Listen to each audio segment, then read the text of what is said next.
بسم اللہ الرحمن الرحیم رب اشرح لی صدری ویسر لی امری واحلل عقدۃ۔ گزارش اور عرض یہ ہے کہ آج اس ملک میں ہم دہشت گردی کا شکار ہیں، ہم غربت کا بھی شکار ہیں، پریشانیوں کا بھی شکار ہیں، ہر طرح سے ہم دبے ہوئے ہیں۔ انسان کی قسم ہوتی ہے، وہ پھر جانوروں کی 3 قسمیں ہیں جو انسان میں آ جاتی ہیں۔ جب انسان مذہب پر نہ ہو اور انسانیت پر نہ ہو تو 3 چیزیں 3 جانوروں کے صفات آتے ہیں۔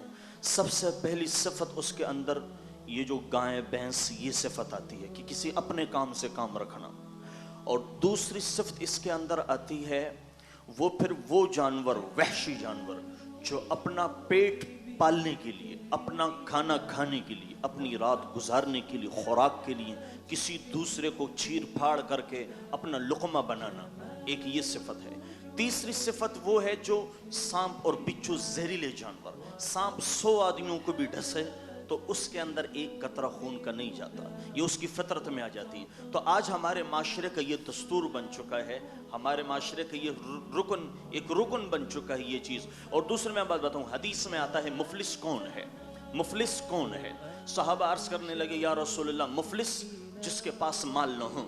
آپ نے فرمایا نہیں، مفلس وہ ہے جو کل قیامت میں روزہ، نماز، حج ساری چیزیں لے کے آ جائے، لیکن لوگ کسی کو مارا ہے، کسی کو قتل کیا ہے، کسی کا خون بہایا ہے، کسی کا مال کھایا ہے، کسی پر تہمت لگائی ہے، یہ سارے معاملات لے کر سامنے آئے گا، سارے عبادات سامنے لے کر جب یہ پہنچے گا تو اس وقت اس سے کہا جائے گا کہ یہ سارے معاملات کیا ہوئے؟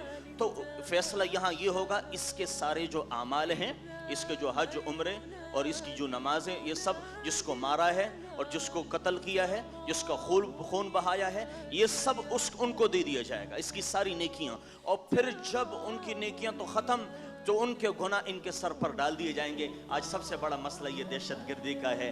آج ہمارے اتنے پیارے بچھڑ گئے، جیسے ڈاکٹر صاحب فرما رہے تھے، نہ کوئی دینی ادارہ محفوظ ہے، نہ کوئی مذہبی ادارہ محفوظ ہے، نہ کوئی عالم محفوظ ہے، نہ کوئی غیر عالم محفوظ ہے۔ اب یہ دہشت گردی بین الاقوامی سازش بھی ہے، بین الاقوامی سازش بھی ہے یہ دہشت گردی، آپ اس کو بھی سوچیں، بین الاقوامی سازش بھی ہے یہ دہشت گردی۔ یہ ٹارگٹ کلنگ سعودی عرب میں کیوں نہیں ہوتی؟ یہ ٹارگٹ کلنگ کویت میں کیوں نہیں ہوتی؟